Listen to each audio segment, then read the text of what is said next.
Today I want to talk about Buddha mind or bodhicitta. This came up this week as we were discussing something from Dogen Zenji, founder of Soto Zen Buddhism. And it's such a commonly used term, and one we don't really define so much. One of the reasons for that is it's really hard to define. So what is Buddha mind, or bodhicitta?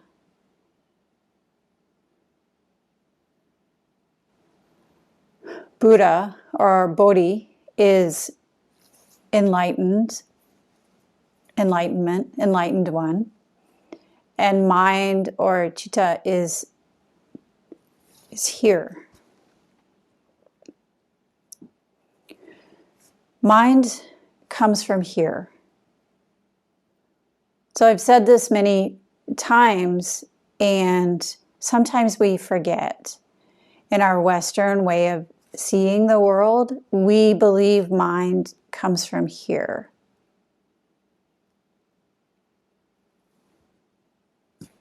Mind is here, and it's often called heart as well.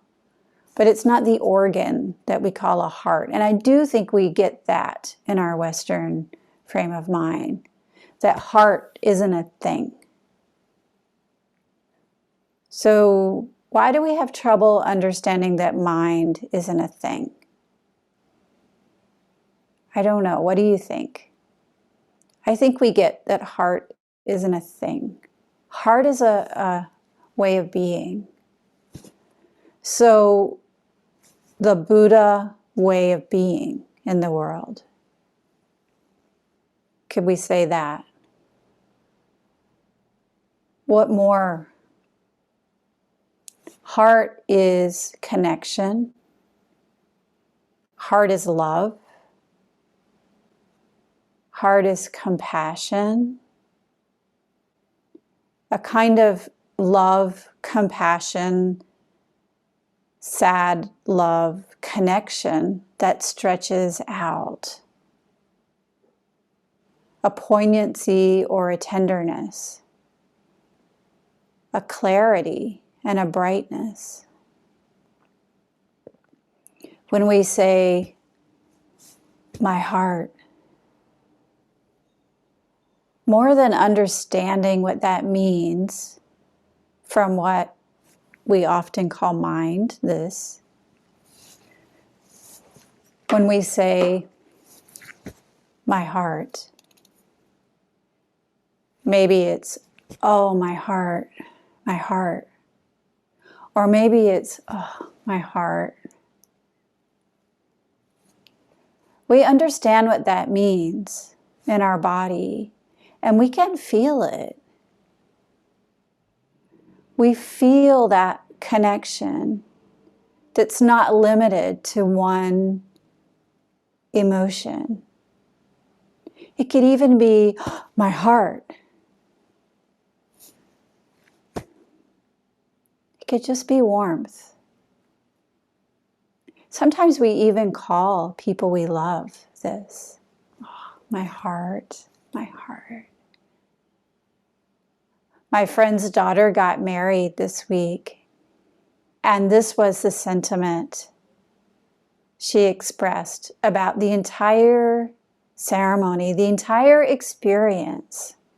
When she was telling me about it in the story, the family was waiting for the elderly grandmother to arrive. The elderly grandmother was coming. And I know the elderly grandmother is who the bride feels closest to. A very important person, my heart. So the elderly grandmother arrived, and it had been raining. Rain. And this was in Israel. The rain symbolizes a change of seasons there. Just after the high holidays, moving into winter. The rains only come in the winter. So we're in that liminal space again, aren't we? In between. Between summer and fall, moving into winter. So it rained. And, you know, most people don't really want it to rain on a wedding day. Nevertheless, it happens. But in this case, the coming of the rain in Israel is often a joyous thing. It's been so dry, and the dust finally settles, and the rain nourishes the earth. And the rain happened until the moment the grandmother arrived. And then it stopped. The ceremony could begin. Connection happened. The missing piece was present. And all of the lights went out. And the ceremony was again brought into liminal space with no outside electricity, just the warmth of heart to heart, the love, the connection. And what I heard was that it was a miraculous moment, a moment of letting go of the ideas of what people thought might happen and stepping in to the unknown, to the in-between. And what came out of that unknown, out of that love, out of that not knowing, was something beautiful and miraculous. Candles appeared, and the harshness of the electric lights gave way to the softness and the shadows. And the ceremony happened. The ceremony was officiated by the groom's uncle. And he was so full of love for the couple, as was everyone present. This is what I heard, and I believe it so much because I also feel the same way, so full of love. Surrounded by singing and care and poignancy, beauty, offering joy, sadness. Some people were not present. Maybe they had been in the past and were no longer there. Other new people were present. And even my friend, who is very sick with cancer, this was her moment of great joy, pure love. In the Loving Kindness Sutra, we say, like a mother caring for her only child. This is the mind of bodhicitta, of Buddha mind, of love, of loving kindness. This is a mother loving her only child so fully and completely, so beautifully. So now we've moved all through the possibilities of bodhicitta to its essence, which is connection, compassion. A depth of love comes from mind, which is here. The mind. In case 30 of the Mumonkan, the story is, there's always a story, right? So the story is, the monk Daibe asked Baso, what is Buddha? What is Buddha? You might ask yourself this: what is Buddha?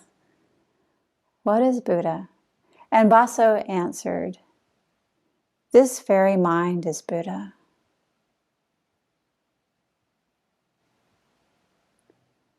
Buddha mind. What is Buddha? Buddha awakening. Mind here. This very mind is Buddha. Right here, right now. Connecting with love, tenderness, joy, sadness, fear. Simply connecting. This is Buddha mind. Bodhicitta. Compassion. When we sit zazen, we let go of knowledge, what we think of as mind up here. We let go of it on purpose by coming into our breath, following our breath,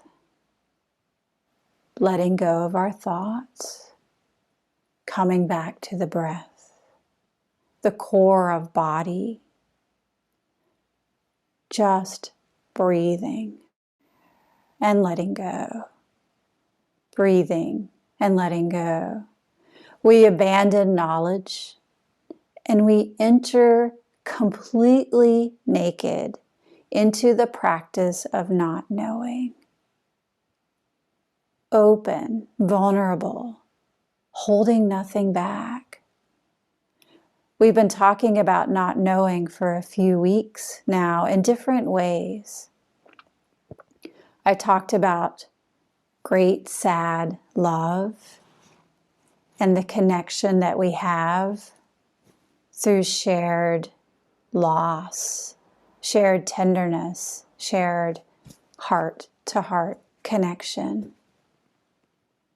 I talked about loneliness in our practice and that poignancy that keeps us going and connected. We talked about the spaces in between, the liminal space, like the forest at twilight, where we're more looking in than looking out. And even if we were to look around, it might be hard to see that way. When we sit zazen, we abandon knowledge. We abandon what we know. And we enter completely naked into the practice of not knowing. No goals, no expectations, no ideas, no thoughts, no plans, and most of all, no concepts. Zen is not a concept. It's not an idea that we're trying to meet. Zen is a backwards step into the limitless possibility of not knowing. The great spaciousness of letting go and not knowing on purpose. There's intention to not know. It's not an accidental, kind of thing. What is it? To enter completely into the practice of not knowing, into the in-between. No longer looking out for something, but turning the light within. Taking the backward step and turning the light within. Last week I talked about the moment in the forest between daytime and nighttime, It doesn't have to be in the forest. It can be on the street. It can be in your home, as long as you don't have a lot of things on, the TV and the lights and the, our various stuff. That moment between daytime and nighttime, or maybe between nighttime and daytime, is a space of not knowing, the in-between. It's a time where our eyes can play tricks on us, and we can't really see so outwardly. But if we sit in that moment of in-between, sitting completely silently, letting go of our idea of a me, of a self, someone big and solid, we get to learn all kinds of things. In the forest, if we sit in that space between daytime and nighttime, the light grows dim. The shadows are around, and we can't see so far. If we sit very, very quietly, really still,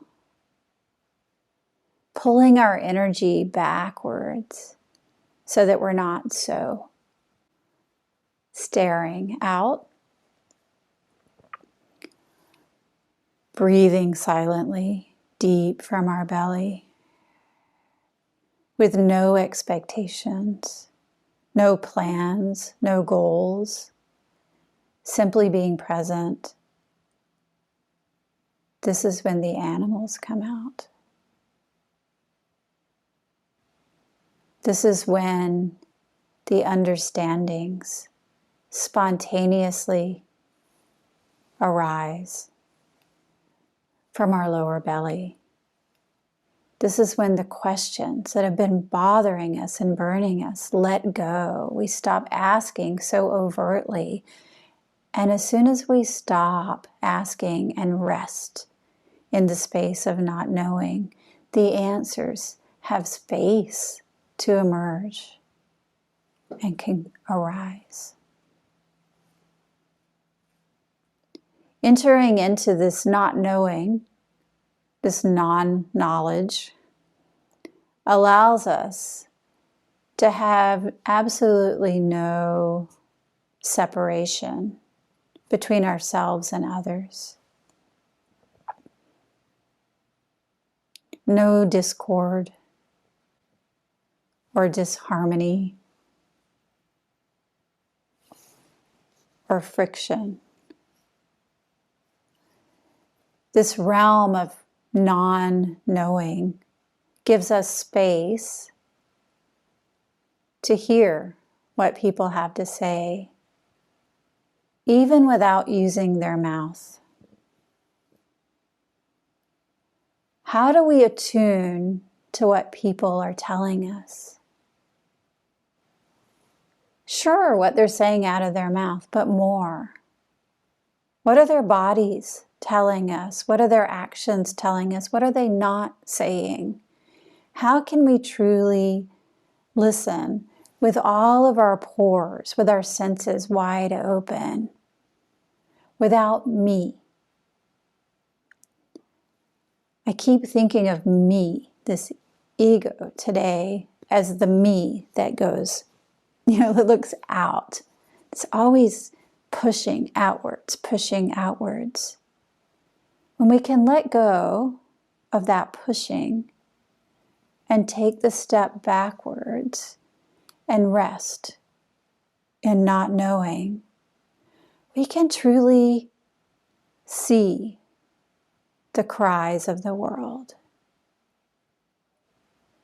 Completely one with Kannon Bodhisattva, the Bodhisattva of compassion, who sees the cries of the world, seeing not overtly, but really understanding with all of our senses, taking in, perceiving the cries of the world. Perceiving doesn't mean fixing them, getting rid of them, our own or others. It means being present to what is, the joys, the sadness, the boredom, the fears, and continuing to show up, continuing to be here in the middle of this vast pool of non-knowing, of letting go of mind here and coming into mind right here, heart to heart. Non-knowing, entering into this realm, this vast realm, this completely expansive, limitless realm of non-knowing, allows us to take in all things, and not one thing in particular. We can really be here, opening to the entire universe, not stuck on that one issue. Turning the light within, resting in non-knowing, in absolute silence, still inside as well as in our bodies, still in our mind, letting go. This is absolute silence, free from the chatter, the talking, that's both from our mouth, sometimes from our ears, and often in our minds. Free from the constant chatter, the constant chatter. This is the realm of non-knowing. From the breath, letting go, settling in, still and quiet, like dusk in the woods. In this realm of non-knowing, absolute silence emerges. This is when we truly connect. This is mind of awakening, Buddha. Awakening mind, Buddha mind, or bodhicitta.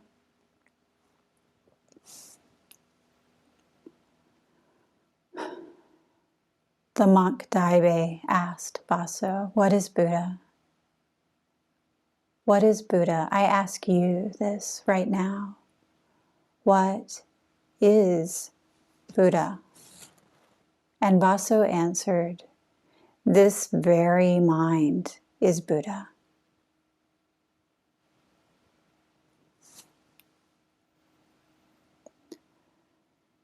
The blue sky and bright day. No more searching around. What is Buddha, you ask? With loot in your pocket, you declare yourself innocent. I love this verse from the koan. With loot in your pocket, you declare yourself innocent. Buddha is here. It's you. It's now. Awakened mind pervades the entire universe. The blue sky and bright day. No more searching around. What is Buddha, you ask? With loot in your pocket, you declare yourself innocent.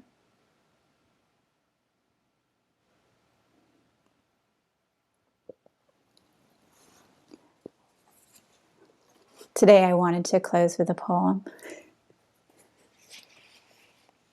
I really like this one. It's by Robert Frost. It's called To Look at Two.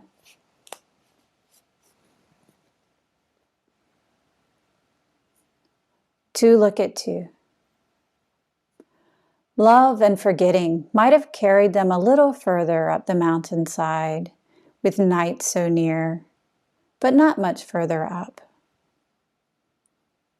They must have halted soon in any case, with thoughts of a path back, how rough it was with rock and washout, and unsafe in darkness. When they were halted by a tumbled wall with barbed wire binding. They stood facing this, spending what outward impulse they still had in one last look, the way they must not go.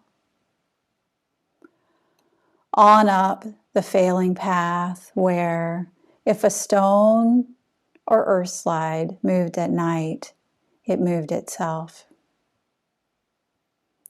No footstep moved it.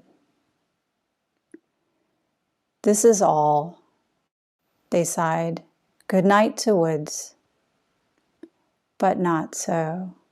There was more. A doe from round a spruce stood looking at them across the wall, as near the wall as they. She saw them in their field, they her in hers. The difficulty of seeing what stood still, like some upended boulder, split in two, was in her clouded eyes. They saw no fear there. She seemed to think that too thus they were safe. Then, as if they were something that, though strange, she could not trouble her mind with too long, she sighed and passed, unscared, along the wall. This, then, is all. What more is there to ask? But no, not yet. A snort to bid them wait. A buck from round the spruce stood looking at them, across the wall, as near the wall as they. This was an antlered buck of lusty nostril, not the same doe come back into her place. He viewed them quizzically with jerks of head, as if to ask, why don't you make some motion? Or give some sign of life? Because you can't. I doubt if you're as living as you look. Thus, till he had them almost feeling dared to stretch a proffering hand, and a spell breaking. Then he too passed unscared along the wall. Two had seen two, whichever side you spoke from. This must be all. It was all. Still they stood, a great wave from it going over them, as if the earth, in one unlooked-for favor, had made them certain earth returned their love.